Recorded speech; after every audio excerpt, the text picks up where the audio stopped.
어렸을 때 예배를 드리면 예배 시간마다 항상 결신기도라는 것을 했었던 기억이 납니다. 목사님께서 설교를 다 마치시고 기도하는 시간이 되면 예수님을 믿고자 하는 분들을 그 자리에서 일어나게 하셨어요. 그리고 예수님을 믿기로 결단하는 그런 기도를 따라서 하게끔 했었는데요. 그때 제 기억에 결신기도의 시작 부분에 이런 문장이 들어가 있었던 기억이 납니다. 사랑하는 하나님 아버지, 저는 죄인입니다. 어디서 와서 왜 살며 어디로 가는지 알지 못하고 방황했었습니다. 결신기도의 시작 부분에서 우리가 이런 기도를 했었던 것이죠. 여기서 중요한 문장이 어디에서 와서 왜 살며 어디로 가는지 알지 못하고 방황했다라는 말입니다. 여러분, 사람이 인생을 살면서 한 번쯤은 내가 어디에서부터 와서 왜 살고 또 어디로 가고 있는가라는 이런 자신의 존재에 대한 근원적인 질문을 던지게 됩니다. 사실 존재에 대한 질문은 사람이라면 당연히 해야만 하는 질문이지만 우리는 많은 경우에 이 질문을 하지 않거나 또는 이 질문에 대한 답을 얻지 못한 채 그냥 남들이 사는 것처럼 흘러가는 대로 인생을 살게 되곤 하죠. 그러다가 많은 경우에 어떤 특별한 사건을 계기로 해서 이런 질문을 던지게 됩니다.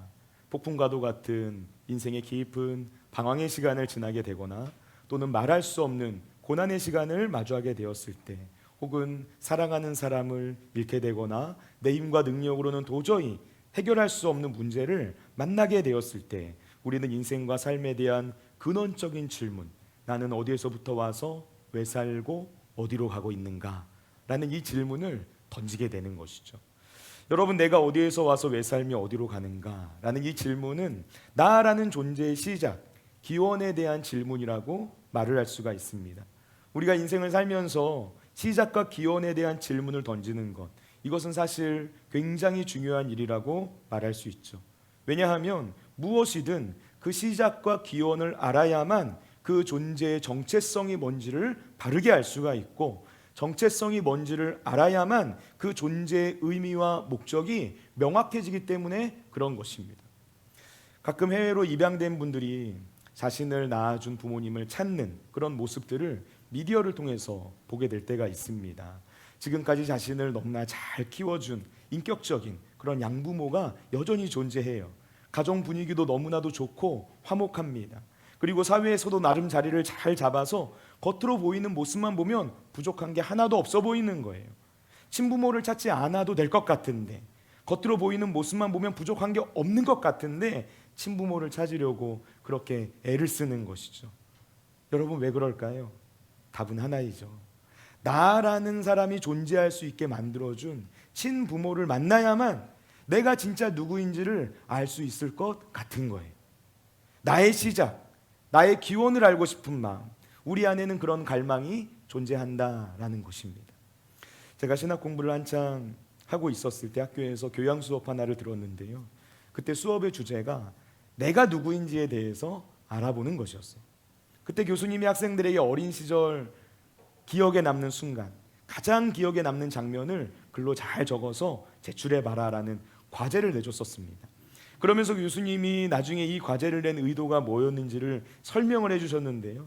그 의도가 뭐였냐면 어린 시절에 가장 강렬했던 그 기억을 토대로 해서 자신의 가정사를 돌아보게 만들고, 그것을 통해서 내가 누구인지를 더 깊이 알게 하는 것에 이 과제의 목적이 있었다 이야기를 하시더라고요. 여러분, 정말 그렇죠. 우리가 누군가를 진짜 제대로 알기 위해서는 그 사람의 가정사를 봐야 돼요.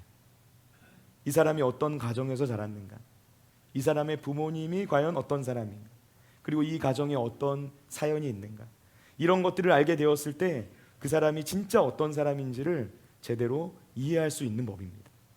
여러분, 세상에 존재하는 모든 것은 그 시작과 기원을 알아야 합니다. 그래야만 어디가 잘못되었는지를 알 수 있어요. 사람도 그렇고 세상도 마찬가지죠. 지금 우리가 살아가고 있는 이 세상을 보면 사람에게도 그리고 세상에게도 곳곳에서 너무나 많은 문제들이 생기고 있다는 것을 우리는 너무나 잘 알고 있습니다. 그런데 그 어떤 사람도, 그 누구도 이걸 제대로 해결할 수 있는 능력이 없는 거예요. 왜 그런가? 시작과 기원을 모르기 때문에 그런 것이죠. 시작과 기원을 알아야 그 문제의 원인을 정확하게 짚을 수 있는데 그걸 모르니까 온갖 변죽만 울리는 임시방편적인 해결책들이 여기에 저기에 널브러져 있는 그런 세상이 되어버리고 마는 것입니다. 여러분, 이런 측면에서 보았을 때 창세기 말씀은 굉장히 중요한 말씀이다라고 말할 수 있죠. 왜냐하면 성경의 첫 번째 책인 창세기는 모든 것의 시작과 기원에 대한 이야기를 해주고 있기 때문입니다. 우리가 창세기 말씀을 제대로 읽으면 그 속에서 내가 어디에서 와서 왜 살며 그리고 어디로 가고 있는가, 이 질문에 대해서 답을 주는 굉장히 중요한 단서들을 발견할 수가 있습니다. 여러분, 오늘 우리가 은혜를 나눌 말씀은 바로 이 시작과 기원에 대한 말씀입니다. 우리가 하나님의 창조에 대한 말씀으로 은혜를 나누게 되었을 때 이 말씀을 통해서 우리 삶의 의미와 목적과 방향이 명확하게 정리되는 놀라운 은혜가 부어지게 되시기를 예수님의 이름으로 축원을 드립니다. 오늘의 첫 번째, 창조는 우리에게 믿음의 결단을 요구한다는 거예요. 우리 다 같이 오늘 본문 1절 말씀, 창세기 1장 1절 말씀 한 목소리로 읽겠습니다. 태초에 하나님이 천지를 창조하시니라. 아멘. 자, 여러분, 지금 우리가 읽은 이 창세기 1장 1절 말씀, 이 말씀은 성경을 폈을 때 성경의 맨 앞장에 가장 처음으로 나오는 말씀입니다. 지금 성경은 태초에 하나님이 천지를 창조하셨다라는 선포를 하고 있는 거예요. 여기에는 어떤 사족이 붙어 있지 않습니다. 구구절절 이런저런 설명들을 하면서 창조에 대해서 논증을 하고 있지 않아요. 그냥 단순하게 하나님께서 온 우주 만물을 만드셨다라고 이야기하고 있어요. 여러분, 이 말씀을 읽었을 때 어떤 생각이 드십니까? 태초에 하나님이 천지를 창조하시니라. 여러분, 이 말씀이 정말로 믿어지십니까? 여러분, 이 말씀이 정말로 믿어지십니까? 아멘. 자, 여러분, 그런데 의외로 많은 사람이 하나님에 대한 믿음을 가지고자 할 때 바로 이 지점에서 걸려 넘어집니다. 하나님의 창조에 대한 선포에서부터 어려움을 마주하게 되는 거예요. 아무리 생각해도 하나님의 창조가 믿어지지 않고 하나님의 창조가 이해되지 않는 것이죠. 이것은 우리가 어렸을 때부터 배운 학교에서 배웠던 어떤 과학 지식, 대표적으로 빅뱅이나 진화론과 같은 이런 지식 때문일 수도 있고요. 아니면 단순히 기독교에 대한 어떤 거부감 때문에 성경이 말하고 있는 내용 자체를 받아들이기가 어려운 경우일 수도 있습니다. 이유가 무엇이 되었든지 간에 중요한 것은 우리가 하나님의 창조를 믿지 못하면 우리의 믿음은 거기에서 단 한 걸음도 앞으로 나갈 수 없다라는 거예요. 우리가 예배를 드릴 때마다 매주 사도신경으로 신앙 고백을 합니다. 그런데 사도신경의 처음이 어떤 말로 시작합니까? 나는 전능하신 아버지 하나님 천지의 창조주를 믿습니다. 이 문장으로 시작하는 거예요. 우리의 신앙을 고백하는 사도신경에서 가장 처음으로 말하고 있는 게 창조의 하나님, 하나님께서 온 우주 만물 모든 것들을 다 창조하셨다라는 사실입니다. 여러분, 하나님께서 세상을 창조하셨다라는 것은 우리 신앙의 기초입니다. 만약 하나님께서 천지를 창조하셨다라는 이 창조주 하나님에 대한 말씀 앞에서 우리가 믿음을 가지지 못한다면 우리의 신앙은 단 한 걸음도 전진할 수 없어요. 태초에 하나님이 천지를 창조하시니라라는 이 창세기 1장 1절 말씀을 믿음으로 받아들여야만 성경에서 그 다음부터 펼쳐지는 하나님의 크고 놀라운 구원의 역사를 우리가 받아들일 수 있게 되는 것이고요. 그 안에서 하나님께서 우리에게 들려주시고자 하시는 세미한 음성을 들으면서 하나님의 뜻에 순종하는 그런 믿음의 삶을 살아갈 수 있게 되는 것입니다. 그런데 문제는 그 첫걸음을 믿음으로 내딛지 못하는 분들이 존재한다라는 것이죠. 이해가 되지 않는다라는 이유로, 혹은 전혀 과학적이지 않은 미개한 옛날 사람들이 가지고 있는 그런 사고방식이다라는 그런 이유로 믿음으로 이 모든 사실들을 받아들이기를 거부하는 사람들이 있다라는 거예요. 여러분, 이 지점에서 우리가 한 가지 중요한 사실을 짚어봤으면 좋겠습니다. 그것은 바로 믿음에 대한 내용이에요. 많은 사람이 온 우주의 시작을 말하면서 하나님의 창조를 믿는다라고 말하면 그것을 맹신이라고 여겨버립니다. 반면에 하나님의 창조를 거부하고 빅뱅이나 진화론과 같은 그런 것들을 말하기 시작하면 그 사람은 굉장히 과학적이고 지식적이고 그리고 합리적인 사람이다라고 이야기를 하기 시작해요. 하지만 여러분, 한번 잘 생각해 보시기 바랍니다. 과학이라는 것이 무엇입니까? 과학은 관찰과 실험을 통해서 확인된 지식을 뜻하는 거예요. 우리가 어떤 지식을 과학적으로 얻었다라고 말을 할 때 필요한 조건들이 있는데 그 조건이 관찰과 실험이 가능해야 하고, 그리고 그 관찰과 실험을 통해서 반복적으로 동일한 결과를 얻어야 한다는 거. 이게 과학적 지식이에요. 그런데 온 우주가 어떻게 시작되었는가라는 이 질문은 관찰할 수도 없고 실험할 수도 없고 반복할 수도 없는 거예요. 과학적으로 증명할 수 있는 성질의 것이 아니라는 것입니다. 우리가 일반적으로 생각하게 되는 과학의 이 분야들과 생각해 봤을 때, 비교해 봤을 때 시작과 기원에 대한 문제는 전혀 다른 것이 돼버린다는, 전혀 다른 종류의 것이 돼버린다는 거예요. 빅뱅이나 진화론과 같은 것, 우리가 관찰과 실험과 반복을 통해서 얻게 된 지식들과는 다른 성질을 가지고 있다는 것이죠. 이것은 어디까지나 하나의 가설에 불과하다는 거예요. 따지고 보면 우리가 어렸을 때 학교에서 이게 올바른 지식이다라고 배웠던 많은 내용이 지금은 교과서에서 다른 내용으로 바뀌어 있는 것을 알 수가 있습니다. 특히 과학 교과서 보면 그렇죠. 그 당시엔 분명 이게 진리라고 배웠어요. 그런데 얼마 시간이 지나지 않아서 새로운 연구 결과가 발견되었다. 그러면서 옛날엔 이걸 진리로 가르쳤지만 이제는 그게 아니야. 새로 연구해 보니까 이게 맞는 거야. 이게 진리야. 이런 식으로 새롭게 발견된 사실들 때문에 내용이 바뀌는 경우가 많다는 거예요. 과학이라는 것, 세상이 말하는 지식이라는 것이 이런 성질을 가지고 있다는 것입니다. 우리가 흔히 하나님의 창조를 반박할 때 내세우는 이론인 빅뱅이나 진화론과 같은 것들은 과학적으로 증명된 사실도 아니고 증명할 수도 없는 가설일 뿐이에요. 그 어떤 사람도 빅뱅을 본 적이 없어요. 진화를 관찰해 본 적이 없어요. 이것은 그 누구도 증명할 수 없는 거예요. 그래서 이 이론을 설명할 때는 필연적으로 어떤 단어들이 붙습니다. 어떤 단어가 붙는가? 두 개가 붙어요. 우연히 또는 오랜 시간에 걸쳐서 이런 단어가 붙게 되는 거예요. 왜 그런가? 우연이나 아주 오랜 시간에 대한 단서가 붙지 않으면 이 이론은 도저히 설명이 되지 않기 때문에 그렇다는 것이죠.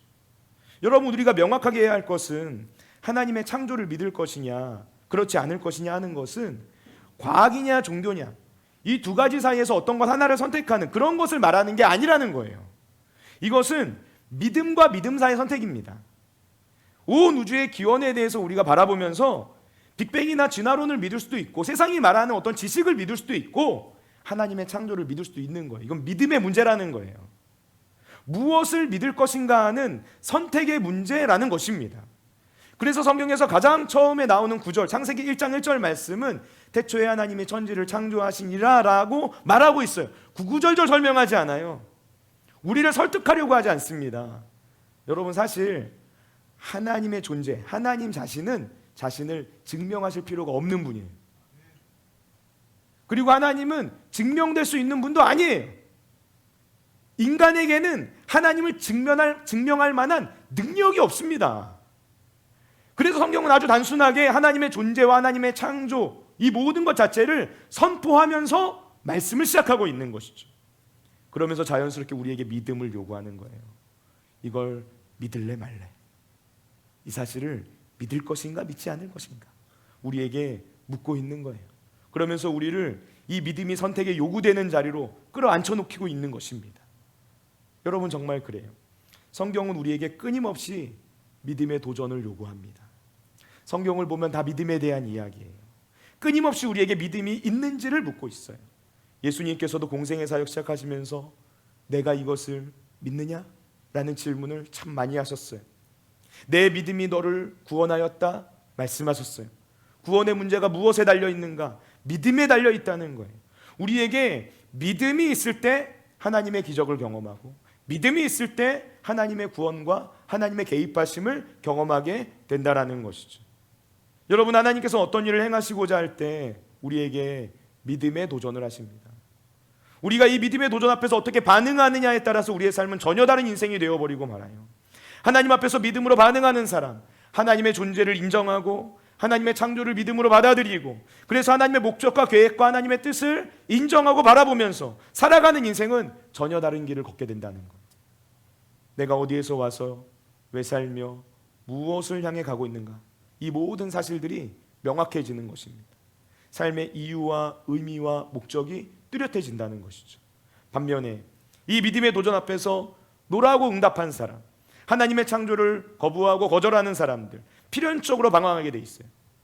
하나님께서 계획하시고 예비해 놓으신 길이 있는데 그 길을 거부하였기 때문에 그 인생에는 열매가 없어요. 삶이 너무나 혼란스럽고 공허하고 허무하게 느껴지는 순간들을 마주하게 된다라는 것이죠. 여러분, 우리를 향한 하나님의 믿음의 도전 앞에서 아멘으로 반응할 수 있는 저와 여러분 모두가 되시기를 예수님의 이름으로 축원을 드립니다. 하나님께서 온 우주 만물을 만드셨고 우리 인생을 지으셨다라는 사실을 믿으시기 바랍니다. 그렇게 하나님의 놀라운 계획 앞에서 믿음으로 반응하셔서 하나님께서 태초부터 계획하시고 예비하시고 준비해 놓으신 하나님의 놀라운 은혜를 경험할 수 있게 되시기를 예수님의 이름으로 축원을 드립니다. 오늘의 두 번째, 하나님의 창조의 손길이 닿는 곳에는 변화가 일어난다라는 것입니다.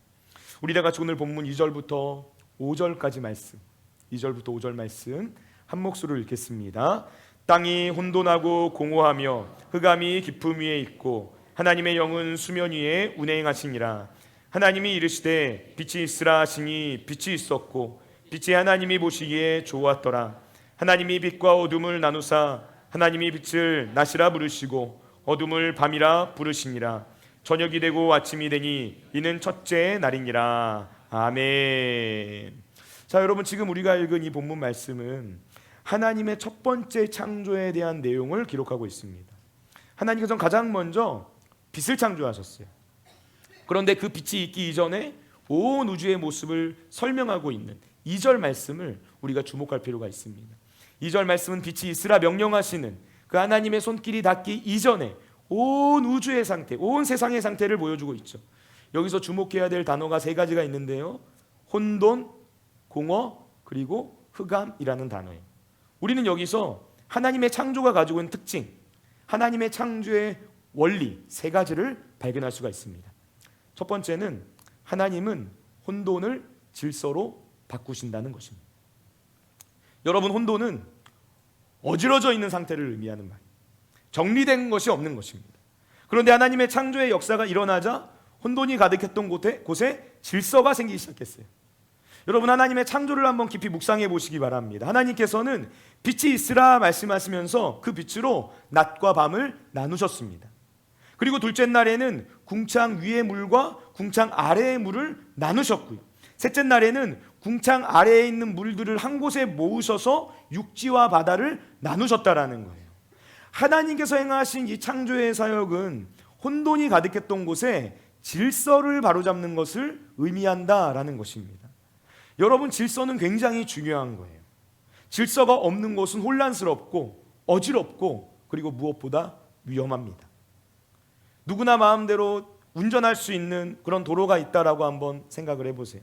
내 마음대로 자유롭게 어떤 사람이든 다 운전할 수 있는 도로예요. 그러니까 그 도로가 정말 좋은 도로겠다, 이런 생각을 하게 됩니까? 만약 이 도로에 신호등이 고장나 있고 교통경찰도 없는 그런 무방비 상태의 도로다라고 한번 생각을 하면 어떻습니까? 이곳은 전혀 질서가 잡혀있지 않은 곳이에요. 내 마음대로 운전할 수 있어요. 그런데 그렇기 때문에 더 위험한 거예요. 아찔한 거예요. 자유롭게 운전할 수 있다라고 말하지만 오히려 그 자유가 그곳에 있는 사람들을 더 위험하게 만든다라는 것이죠. 여러분, 내가 하고 싶은 대로 내 마음대로 한다라는 게 좋은 것이 아닙니다. 질서가 있어야 돼요. 하나님께서도 창조의 사역을 하시면서 질서를 세우셨습니다. 하나님께서 창조의 사역 때 보여주셨던 것처럼 질서가 바로 세워진 곳에 평안이 임하고 행복이 있고 안식이 있는 거예요. 여러분, 창조의 때에 하나님께서 온 우주의 질서를 바로 잡으셨던 것처럼 우리도 하나님의 손길이 닿는 곳에는 질서가 있는 것이구나라는 사실을 기억할 필요가 있어요. 하나님의 일하심이 있는 삶에는 질서가 생깁니다. 하나님의 일하심이 있는 교회에는 질서가 있는 거예요. 하나님의 일하심이 있는 나라와 민족에는 질서가 있다라는 것이죠. 여러분, 오늘의 두 번째, 하나님의 창조의 원리 두 번째는 하나님은 공허를 채움으로 바꿔주신다라는 것. 하나님은 공허함을 채움으로 바꿔주신다. 여러분, 공허하다라는 것은 텅 비어있는 것을 의미하죠. 여기에 무언가 아무것도 없는 상태를 뜻하는 말이에요. 그런데 하나님의 창조가 시작되니까 공허함만 가득했던 그곳에 무언가로 채워지는 역사가 일어나기 시작해요. 창세기에 나오는 창조 이야기가 그런 내용입니다. 하나님의 창조를 보면은 처음이 첫째 날부터 셋째 날까지는 하나님께서 공간을 만드세요. 그리고 나서 넷째 날부터 여섯째 날까지는 그 만들어진 공간에 무언가를 채워 놓으십니다. 낮과 밤에 해와 달과 별을 채워 놓으시기 시작해요. 그리고 궁창과 물이 있는 곳에 새와 물고기들을 채워 놓으세요. 그리고 땅에는 각종 짐승과 인간을 채워 놓으시는 거예요. 하나님께서는 먼저 공간을 만드시고 프레임을 짜시고 그 이후에 그 안에 뭔가를 채워 놓으셨다라는 거예요. 여러분, 지금 우리 교회 부속시설 리모델링 공사를 했습니다. 근데 제가 이 공사를 가만히 살펴보니까 하나님의 창조가 이해가 되기 시작하더라고요. 먼저 공간이 지금 다 만들어졌어요. 근데 이 공간이 다 완성되고 나서 보니까 그 안에 있어야 할 물건들이 없는 거예요. 그래서 뭔가를 지금 하나 둘씩 채워넣는 일들을 하기 시작하는 겁니다. 그런데 그렇게 뭔가 하나 둘씩 채워지기 시작하니까 어떤 일이 일어나게 되는가? 새롭게 만들어진 공간들이 비로소 공간으로서의 기능을 하기 시작하는 거예요. 그러니까 뭔가를 채워 넣는다라는 것은 무엇을 의미하는 말이냐면 제대로 된 기능을 하기 위한 과정이다라고 말할 수 있는 거죠. 그 공간에 의미를 부여하고 목적을 부여하는 과정이라는 거예요. 채워 넣는다라는 과정은. 여러분, 공허한 곳이 무언가로 채워졌다라는 것은 그곳이 의미와 목적이 부여되었다라는 것을 의미합니다. 우리 인생 가운데 하나님의 손길이 닿으면, 공허했던 인생, 껍데기만 있는 이 인생 가운데 하나님의 손길이 닿게 되는 순간 우리 삶에는 의미와 목적이 부여되는 거예요. 방향성이 생기는 거예요. 내가 무엇을 향해 살아가는지, 왜 살고 있는지를 알게 되는 거예요. 우리가 주님을 만나게 되고 하나님께서 우리의 삶을 만져주시고 우리가 새롭게 변화되니까 우리 인생의 진짜 의미와 목적을 깨닫게 된다라는 것이죠. 이것이 하나님의 채움의 역사라는 것입니다. 세 번째, 하나님은 흑암 가운데 빛을 비추어 주십니다. 여러분, 흑암이란 아무것도 보이지 않는 상태를 의미해요. 캄캄한 어둠밖에 없는 거예요. 한 치 앞도 알 수 없기 때문에 두렵고 떨리는 마음이 들기 시작합니다. 여러분, 혹시 모든 불빛이 다 완전히 꺼져 있는 캄캄한 밤을 경험해 보신 적 있으십니까? 제 어머니가 목회하고 있는 그곳이 굉장한 시골이에요. 밤이 되면은 전봇대에 전등 하나가 없습니다. 왜 전등 하나 없는가 봤더니 동네에 이 친환경 벼농사를 하는데 이 벼농사가 진짜 잘 되려면, 벼가 잘 자라려면 밤에 불빛이 없어야 된대요. 그래서 주변에 불빛 하나가 없는 거예요. 근데 어느 날 제가 밖에 나갔는데 달빛도 없고 별빛도 없는 날인 거예요. 그러니까 캄캄한 거예요. 여러분, 정말 아무것도 안 보이더라고요. 야, 이게 어둠이구나. 발 한 발 앞으로 내딛는 게 막 겁이 나기 시작하는 거예요. 여러분, 하나님의 창조의 손길이 닿기 이전의 세상의 모습이 그랬다는 거예요. 온 세상이 캄캄한 거예요. 아무것도 보이지 않는 거예요. 한 걸음도 발을 내디딜 수가 없는 그런 깊은 절망의 상태인 것입니다. 그런데 하나님의 창조가 시작되자 흑암이 가득한 곳에 빛이 비추기 시작했어요. 여기서 말하고 있는 이 빛은 여러분, 태양빛을 말하는 게 아닙니다. 지금 창세기 1장 1절부터 5절까지 말씀에 나오는 이 빛은 아직 태양이 만들어지기 이전의 상태예요. 그러니까 이 빛은 태양 그 이상의 근원적인 것을 가리키는 단어예요. 이 빛은 생명의 빛입니다. 모든 존재가 살아갈 수 있도록 만들어주는 생명의 빛, 모든 어둠을 몰아내는 빛이라는 거예요. 여러분, 사도행전 말씀을 보면 바울이 다메섹 도상에서 빛으로 오신 예수님을 만나는 장면을 보죠. 이 빛은 태양빛이 아니었어요. 정오의 태양빛보다 훨씬 더 밝은 그 빛이 비추어지게 되자 바울은 그 빛에 의하여서 눈이 멀어버리고 말았어요. 그 빛은 물질적인 차원을 넘어서는 빛, 하나님으로부터 온 빛, 예수 그리스도의 생명의 빛이었다라는 것입니다. 여러분, 예수님 바로 그런 빛으로 이 세상에 오신 분이세요.